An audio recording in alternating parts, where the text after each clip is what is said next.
Hello viewers, I doctor S B K Lal welcome you all in my YouTube channel. मेरे YouTube channel में आपका बहुत बहुत स्वागत है। अगर आप इस चैनल पर नए हैं तो चैनल को सब्सक्राइब कर लें। आज का हमारा वीडियो है कुछ बेसिक ऑप्टिक्स के बारे में। इसमें हम देखेंगे कि सबसे पहले ऑप्टिक्स क्या होता है। तो ऑप्टिक्स एक ऐसा फिजिक्स का ब्रांच है जिसमें हम लाइट का स्टडी करते हैं। It is the branch of physics that deals with the study of nature, production and propagation of light.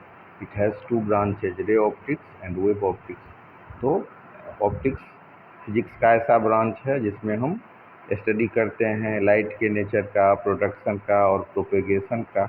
और इसके दो ब्रांच हो गए, एक हो गया हमारा रे ऑप्टिक्स और दूसरा हो गया वेव ऑप्टिक्स। तो रे ऑप्टिक्स क्या होता है? तो रे ऑप्टिक्स का दूसरा नाम जियोमेट्रिकल ऑप्टिक्स भी है। और ये it concern with the wave nature of light and is based on the rectilinear propagation of light, the laws of reflection and refraction of light। उसके बाद हम बात करते हैं वेव और फिजिकल ऑप्टिक्स का।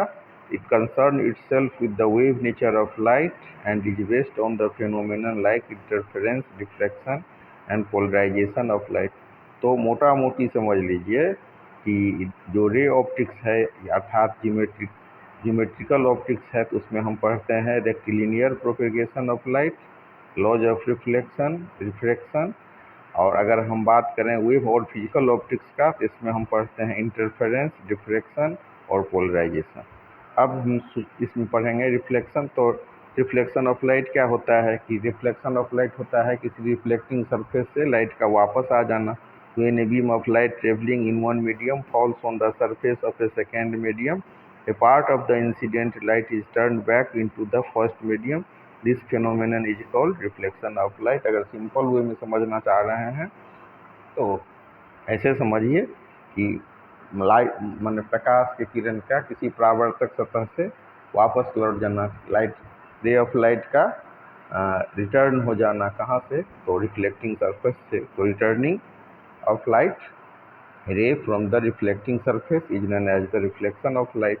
अब रिफ्लेक्शन है तो इसका कुछ नियम भी होगा। तो लॉज ऑफ रिफ्लेक्शन की हम बात करें तो फर्स्ट लॉ कहता है the incident ray, the reflected ray and the normal at the point of incidence all lie in the same plane. मतलब जो आपतित किरण है, परावर्तित किरण है और जो आपतन बिंदु पर खींचा गया अभिलंब है, तीनों एक तल में होंगे। इसी को हम कहते हैं इंसिडेंट रे, रिफ्लेक्टेड रे और जो पॉइंट ऑफ इंसिडेंस पर जो परपेंडिकुलर है, नॉर्मल है, वो एक ही प्लेन में लाई करेगा, एक ही तल में होगा, एक ही समतल में अवस्थित होगा। उसके बाद अगर हम सेकेंड लॉ की बात करें तो सेकेंड लॉ है I angle, I is equal to R, कोण आई बराबर आर। आई मतलब एंगल ऑफ इंसिडेंस, आर मतलब एंगल ऑफ रिफ्लेक्शन। तो इसमें क्या कहते हैं कि angle of incidence angle of reflection के बराबर होता है, माने आपतन कोण परावर्तन कोण के बराबर होता है। तो हम कहते हैं angle of incidence I is equal to the angle of reflection R, that is I is equal to are.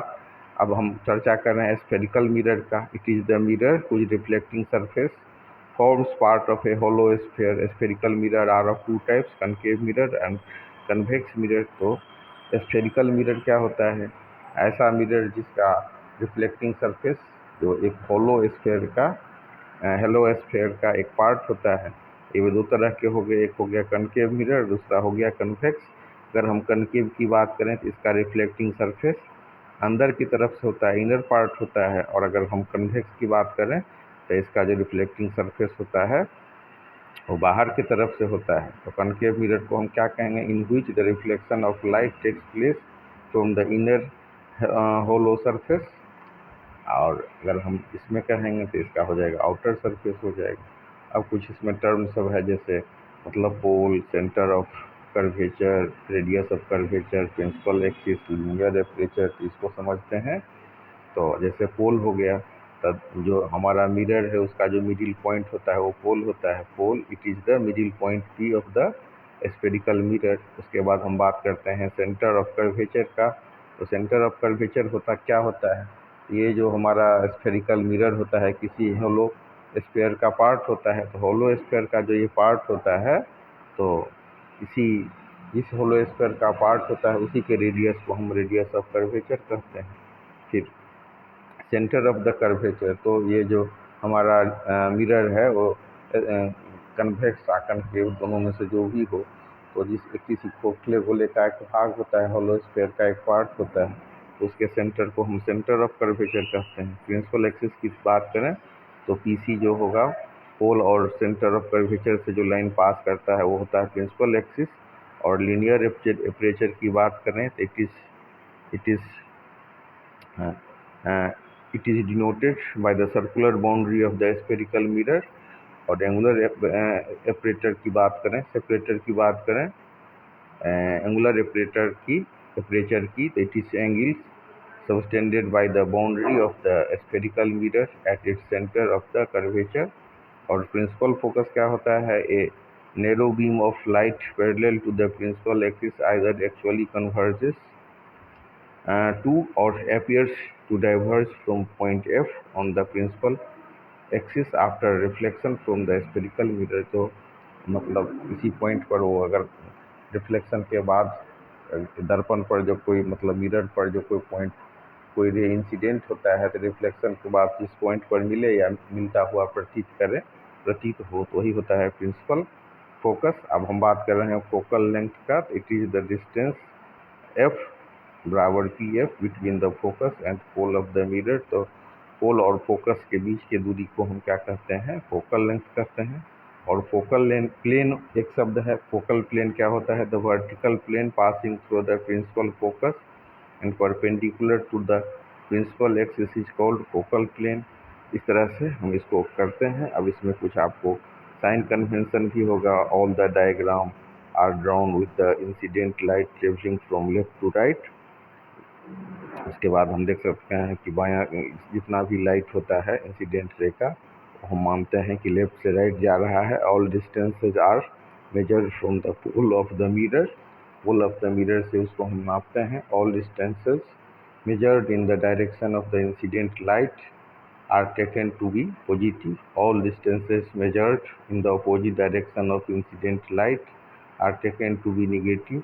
height measured upward and perpendicular to the principal axis are taken positive।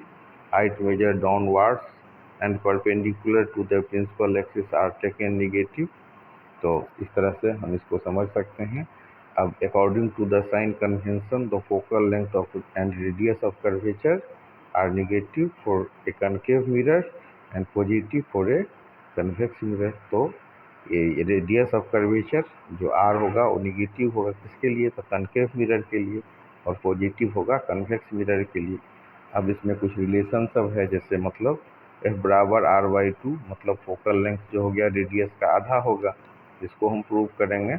और formula क्या होगा, F बराबर R by two. उसके बाद कुछ rules है, rules for drawing images formed by spherical mirror. इसमें क्या होता है, a ray proceeding parallel to the principal axis will after reflection pass through the principal focus in the case of a concave mirror and appear to come from focus in the case of a convex mirror। इसके बाद a ray passing through the principal focus in the case of concave mirror and directed towards the principal focus in the case of convex mirror will after reflection become parallel to the principal axis। मतलब क्या हो गया कि अनंत से जो मतलब infinity से जो कोई किरण आ रहा है दर्पण पर पड़ेगा तो फिर दर्पण के फोकस से गुजरेगा। अनंत से आती जो किरणें हैं दर्पण पर पड़ रही है तो रिफ्लेक्शन के बाद वो फोकस से गुजरेंगी। और इसी तरह से अलग अलग एक केस में वो दर्पण पर मिलेगी और एक पर वो मिलती हुई प्रतीत होंगी। उसके बाद a ray passing through the centre of curvature in the case of concave mirror and directed towards the center of curvature in the case of convex mirror falls normally and is reflected back along the same path। अगर इसी हिसाब से इसका ठीक उल्टा कर दीजिए कि मतलब अगर फोकस से कोई किरण गुजरते हुए मिरर पर इंसिडेंट होता है तो रिफ्लेक्शन के बाद वो प्रिंसिपल एक्सिस के पैरेलल मूव करेगा, और अगर पैरेलल मूव कर रहा है तो फोकस से गुजरेगा। इसी हिसाब से तीसरा है, अगर सेंटर ऑफ कर्वेचर से कोई किरण जो होते हुए रिफ्लेक्ट हो रहा है तो उसी रास्ता से वो वापस हो जाएगा। ये सब क्या हो गया, इसको आप समझ सकते हैं, ये सब रूल है किसका, तो रिफ्लेक्शन का। इसको हम रिफ्लेक्शन के रूल के रूप में हम समझ सकते हैं।